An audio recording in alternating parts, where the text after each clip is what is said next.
Hi, I'm Marissa Fisk of Modern Mom Chef, and this is Come to the Table Cooking Series.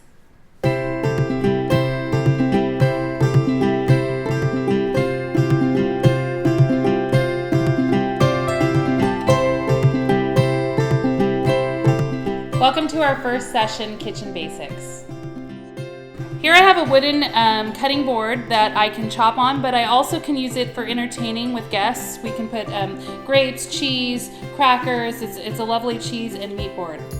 So here I have just your classic cutting board.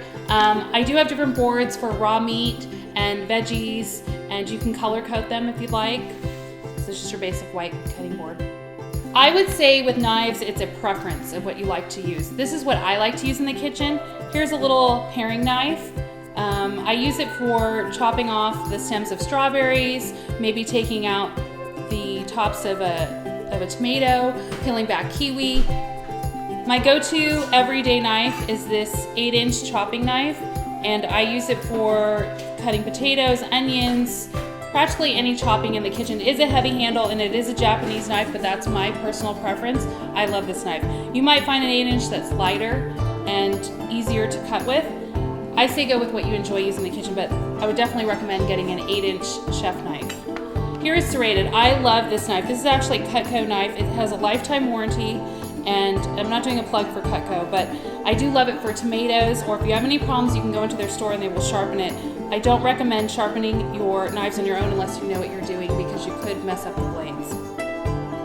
So this is classic kitchen tongs. I use these all the time, from flipping meat to grabbing something that's hot, or if I don't want to touch it with my hands, so I use that often in cooking. Here's a Microplane. So I use this for grating Parmesan, zesting lemons and limes.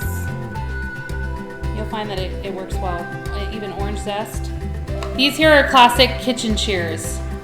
They are one of I know I say a lot of my favorite tools, but for cutting herbs in the garden, opening those annoying plastic bags, you want to open meat or different things, and then you can stick them in the dishwasher to sterilize them, whether it's like raw steak or chicken. This is great. I also, another kitchen hack is I will trim fat off of chicken thighs with shears, and you can do so many things with them, and they are definitely, I also like cutting like chip bags straight across, because my family comes in and just opens them randomly. That just drives me nuts. You get a straight cut across, and then you can bag clip it. I do recommend investing in a whisk. They are inexpensive. I use them for eggs, casseroles, sauces, and you can just quickly go in the jar. They even make smaller versions of this if you're just doing like a 1 jar of dressing or just a small sauce. Right here I have a grill pan. I absolutely love this pan. I use it for a lot of different things, grilling vegetables, meat. If you don't want to go outside, it's too cold or hot, if you have this pan, it is awesome, because you'll have that grilled flavor and texture without actually having to light up the cube. Okay, over here is your classic saute pan. I do a lot of different things in here, from sauteing onions, garlic, sauces, browning meat, pasta. We'll be using this when we do the hamburger helper. Here's your classic stock pot. It's great for boiling water, for pasta, or making soup, sauces, chili. After you make it in your crock pot, you can store it in here and heat it up, or you can just leave it in your crock pot, but you can use it for many different purposes aside from soups and sauces and boiling pasta. So here I have a casserole dish, one of my faves, because you can prepare your casserole in the morning and then you can heat it up late at night. It goes in the oven safe, but it's also dishwasher safe. So I use it for breakfast casseroles, dinner casseroles, and they're great for bringing to people's houses, because you literally just lay over heavy foil and you're ready to go. Okay, so here's just a classic baking pan. I use these for baking chicken. I also put raw meat and take it out to the grill.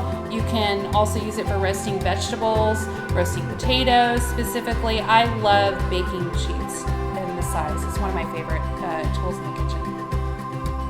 I love making salads, and I would say we're going to do a Buddha bowl in this series, but I love different bowls where you can actually place, your rice, your salad, your vegetables, and you can make something really beautiful.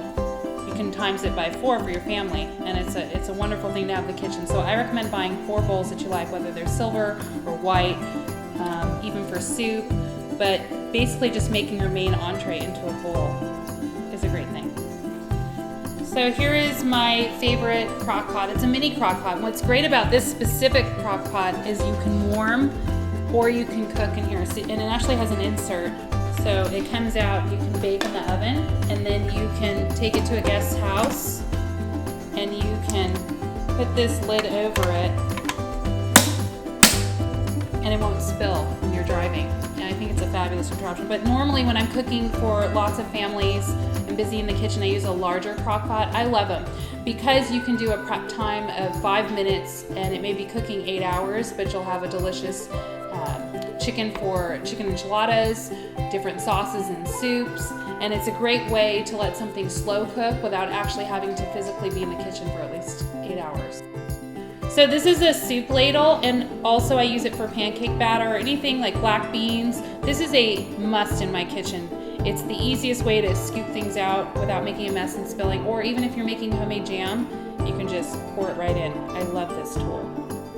I have these lovely wooden spoons and plastic spoons that I like to use. I love using a wooden spoon for sauteing meat, browning things, but I mostly love using the plastic for scrambling eggs or sauteing vegetables, and it's just a preference really, either one works.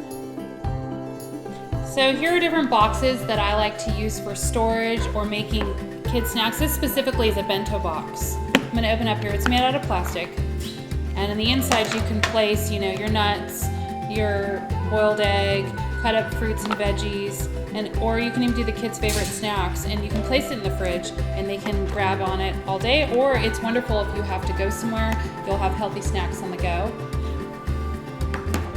I love glass containers, I can't say that enough, because they are inexpensive and you can get them at Bed & Bath with a coupon or Amazon. They're wonderful for storing your food because you can store it and then you can toss it in the dishwasher and it won't leave any residue.